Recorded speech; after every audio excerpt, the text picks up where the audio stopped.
of our conversation, just to whet the appetite for our participants, is to get your ideas about these guiding principles that Sport for Life has talked about around quality sporting experiences, optimal programming, inclusion, and collaboration.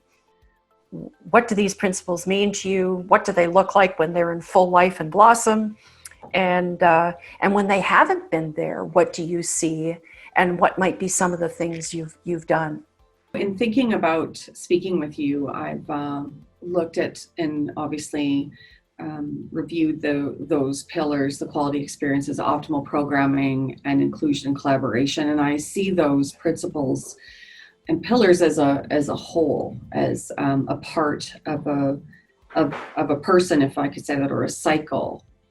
I don't see them separate. I feel like they're complementary, and they work in conjunction with each other. As one, as you flow through one, or if there's an area of a gap, there's another part of the principle or the pillar that grabs onto you and holds on in terms of optimal experiences. So they're good training, good people doing the training.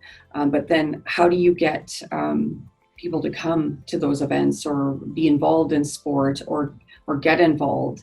And that comes to inclusion and collaboration. And how do you work with others to have people join the playing field or the work field? And how do you celebrate and create programming or development that creates excellence and develops communities and society and creates opportunities that are for everyone, that become an overall enhancement?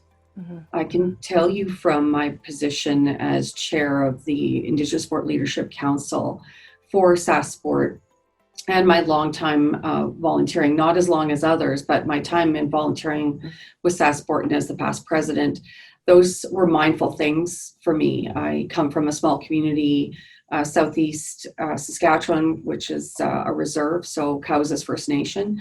And in those places, we had our own community with our own people, but all of those other strategies, as I spoke to earlier, were in place, or those pillars and principles of community and growth and development and investment. And it seems that they dovetail into each other, or they overlap, or they intersect, and they flow.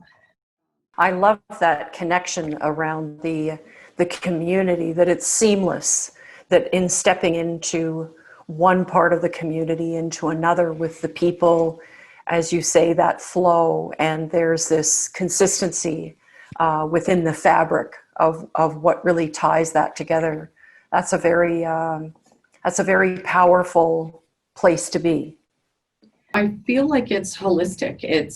It feels akin to me culturally.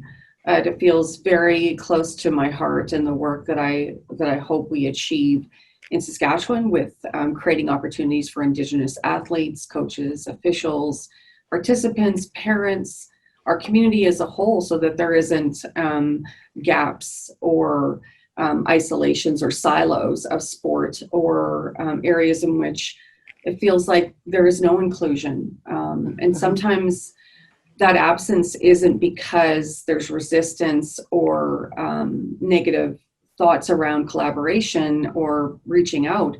It's just that folks just don't know how. Sometimes it's really the human experience of being vulnerable and open and understanding to what your needs are, the very same as someone who's different than you. Culturally, there may be some differences, but the enrichment of that exchange is where the magic is. And that's where sport is enriched in life. It helps us across all sectors, I feel. So in your experience, Audra, how have you guided people? How have you shone a light on that aspect that we might not know how to do this? And so how can we take some steps forward towards improved collaboration or improved inclusion? If you could speak to that a wee bit. Sure. I think as human beings, just wanting to do the best we can for all the right reasons and to make a difference, to leave things better than we found them. Often it's our enthusiasm and our commitment to a goal that sometimes we forget that it's more about the journey than the end. And in that journey, there's a collection of stories and people and fragmenting of relationships that get sewn together because you're working towards something together. Sometimes we're so keen in sport and in employment and other industries, we're so seeing the end product that we're not recognizing how we need to get there and all the things we need to do. And that's where the heavy lifting is.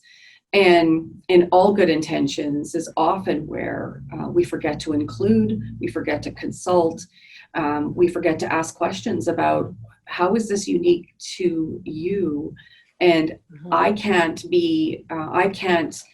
purport to know everything about this. So you need to be vulnerable and open to experiences that are not of your own. And that is an awkward space for folks sometimes in interpersonal relationships. But building community for the right reason, when you have all of these good folks that are together wanting to make a difference and create change and shift society and culture, that's right fertile ground for change. But sometimes your vision can't be so narrow. It has to be fluid, and you have to be able to pivot and be open. And in those cases, that's this magic that just starts to go, wow, how did we actually get here? And it was just opening our minds to each other and that understanding, because in that flow of those guiding principles, that's fundamentally human relationships. If you boil them into how do you gain friendship or gain relationships, they start somewhere.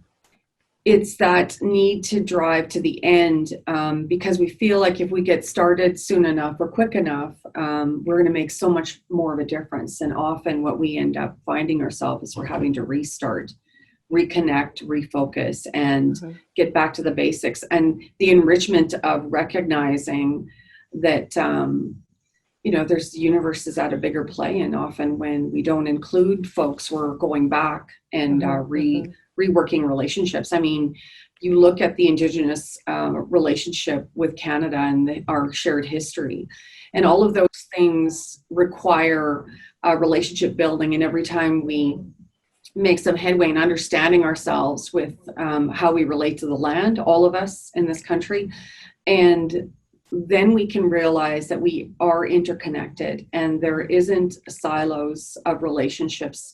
We just need to break them down to understand what we need from each other to live prosperously and carefree and in a really decent community that values everyone equally.